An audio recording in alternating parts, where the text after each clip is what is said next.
Hello, everybody. It's the final series of the year, weekend series. It's Friday. We're looking forward to it. Brewers have already clinched, so I'm happy. Lost in a couple ways yesterday. I couldn't remember my 200 strikeout pitchers, specifically for the Angels. I really should have gotten that. There were a couple ones I could have gone with that wouldn't have been super obvious, but that's all right. What was less all right was the Packers. They were horrible. I was all excited for the game, the video yesterday, and it's just like, that was a sad, sad, sad first half of football. And I didn't watch the rest because I fell asleep. So, anyway, uh, this is a new day for Immaculate Grid. Packers will play in 10 days. Brewers will play in the playoffs next week. Probably the only Wisconsin team, well, for the rest of the season. Bucks are also really good. So, anyway, let's get into it. Let's play some Immaculate Grid.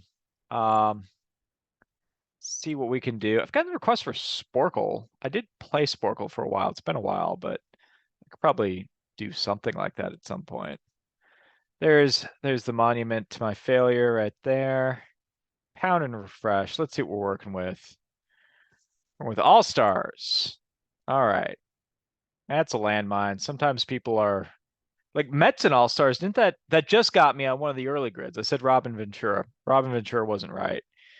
So I gotta be careful there.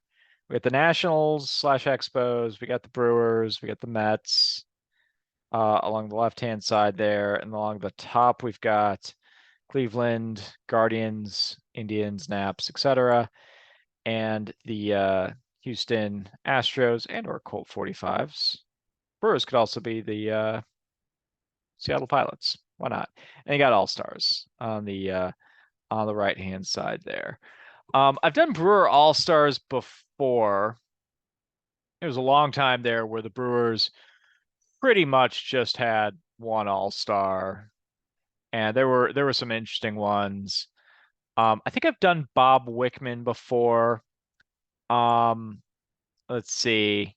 Fernando Vina was our All Star in '98. Cirillo was the All Star rep in '97. Um, I think yeah, Dave Nilsson. Actually, Dave Nilsson, Jeremy Burnett's both made the All-Star team in '99. So that was the year we had two. Jose Hernandez made the All-Star game in '02. Same year he almost set the all-time strikeout record. Um, Kevin Seitzer will work. He'd also work for Brewers in Cleveland.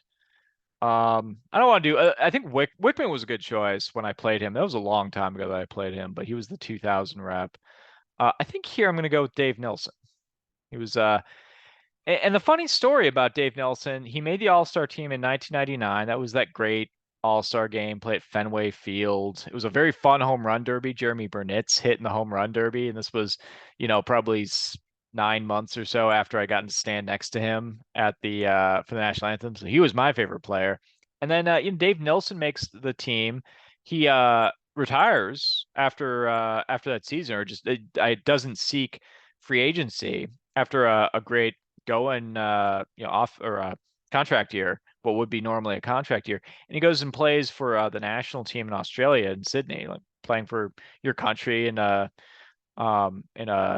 in your home, playing for your country in your country for the Olympics.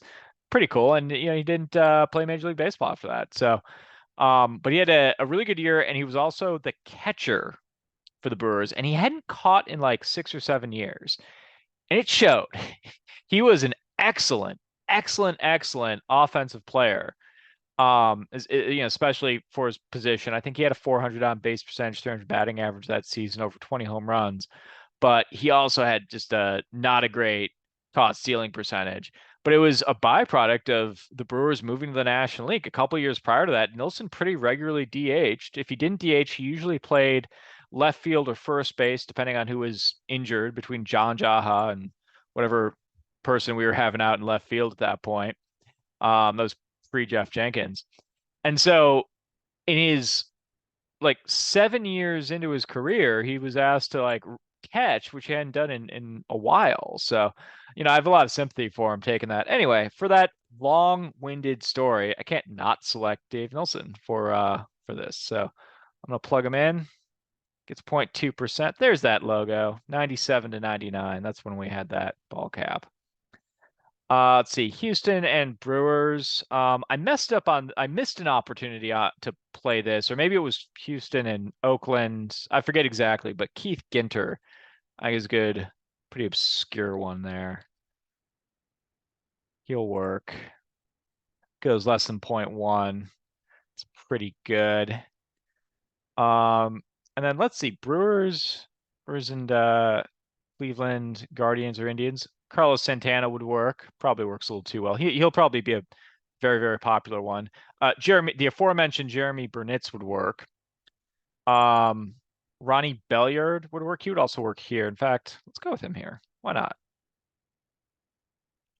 You play with both teams. Goes less than 1%. I like that pick. That was a pretty fun pick. Um, I mentioned Wickman. Doug Jones will work. Ooh, traded with not sorry, different trade, but traded with alongside Ben McDonald, who would never play baseball again, and Mike Fetters, who was immediately flipped over to Oakland, I want to say, was Mr. Ron Vallone. So he will work for both the Brewers and the conglomerate of teams that have been in Cleveland. Yeah, I think he played for several teams actually. He played actually a lot longer. I didn't realize he made his career all the way to '09. But yeah, he was in a very early trade from my childhood for Mr. Marquise Grissom.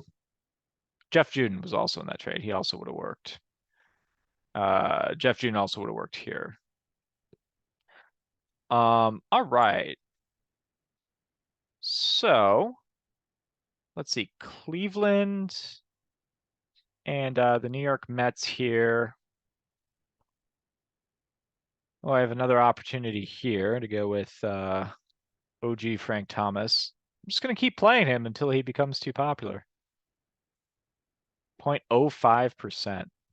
I'm just gonna keep playing him. He hasn't reached Al Simmons territory yet. Al Simmons was getting one significant digit, or that's not actually quite correct, but yeah, one decimal place. So let's see here. You got Jeff Kent, pretty prominent player, played for both teams. Jeremy Burnitz played for both teams. That'd be a good one to go with actually, because he was traded from Cleveland to Milwaukee in exchange for Kevin Seitzer.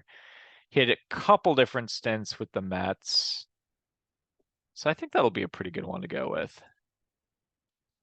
And he's my all-time favorite player, so why wouldn't I go with him, right? 0.4%. All right, so I've got like a Brewer T going. Maybe I should have thought of a Brewer here, because other than that, I've been pretty robustly all Brewers. And I said I was going to make that challenge, and I even got Brewers here. I don't know if any player has made an all-star team with the Expos or Nationals and then also played for the Brewers. Mark Resolanek is from Wisconsin, so there's that. And he was an all-star in Montreal. I've got like it was 97 upper deck collector's choice card of Mark Resolanek, and it is like a one of those shiny cards that shows him as an all-star. Um so I think it's a pretty good pick. He goes less than 1%. He gets an action shot. Him and Frank Thomas the first get quasi action, not really action shots, just like in the middle of a swing. Everyone else is doing normal, just looking at the camera. I guess Nelson's looking at the camera in the dugout. He's like, "Why are you taking a picture of me?" All right, New York Mets All Stars. So I messed this up on it was either grid number 1 or 2, whichever one I did last weekend. And I picked Robin Ventura, who was wrong. I guess Ventura did not make the All-Star team in 1999 when he drove in 120 runs, which I guess kind of makes sense when you consider how stacked third base was in the National League at that time. You have Scott Rowland, you got Chipper Jones, Adrian Beltre's just getting going. I don't know who of those people were All-Stars. Matt Williams had a big year in 1999. Jones wins MVP that year. So that was probably why that was a pick that was doomed to fail. Um, Closers? Maybe a John Franco or an Armando Benitez. Um, How about Lance Johnson? I have another, just like with Grzelcyk, I have the same kind of card.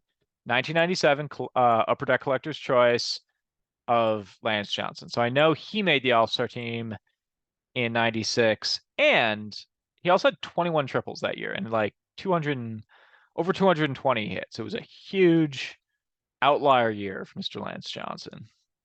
So let's go with that. Let's see how that does. That goes less than 1%. Oh, so I've gone less than 1% on everyone so far. Who knows if I can keep that going? I'm gonna go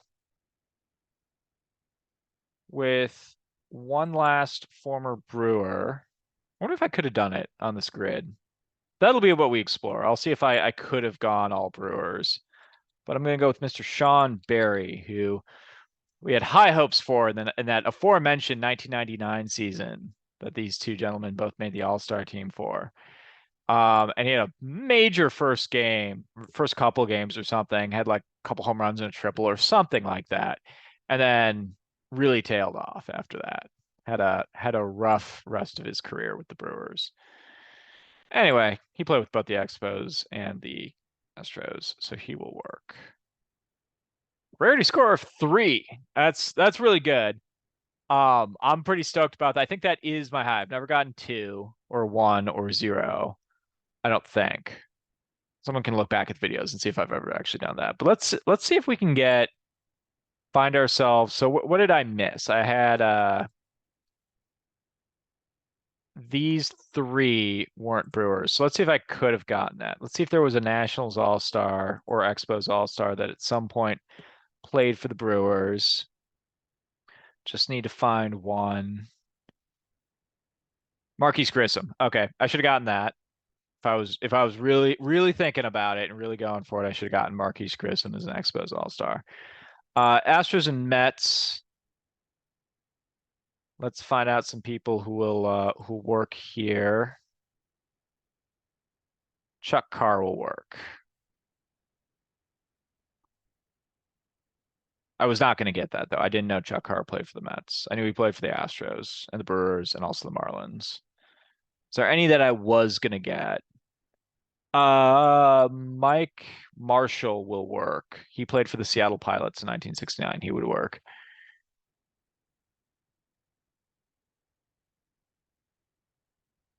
David Weathers would have worked. I was not going to get him with the Astros. I think I could have gotten him with the Mets because I think he was straight from the Brewers to the Mets, if I'm not mistaken.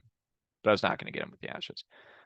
Uh, okay. Well, no one's super obvious. So I would have dwelled on that one for a while. And just for kicks, any Mets that have, because I didn't do that. Yeah, Mets that have made an All-Star team and at some point been Milwaukee Brewers. Could I have gone all Brewers for the grid? Looking. Jesse Orosco. I could have gone with Jesse Orosco. He was a Brewer. All right. Well, that's I would have been about 50-50 on Orosco making an all-star team. He had a long career, played with a lot of teams. He had a um he was certainly effective at various points in his career. So it's not surprising, and especially with the Mets. It's not surprising he made an all-star team with the Mets, but I was not going to be able to predict that going in. So I could have gone all Brewers, but that's all right. I will take my score of 3 into the weekend. Sure beats the heck out of the 5 or 6 losses I had over the past 7 days. We'll try to have a much better weekend than I did last Saturday. But with playing Immaculate Grid, I had a very fine weekend. But anyway, thanks a lot for playing. Episode is once again sponsored by my book because I don't have sponsors, but I appreciate all of you tuning in and especially those of you who've bought the book. So leave those likes and comments, and I'll try to banter along as much as I can with you. All right, have a good weekend. Peace.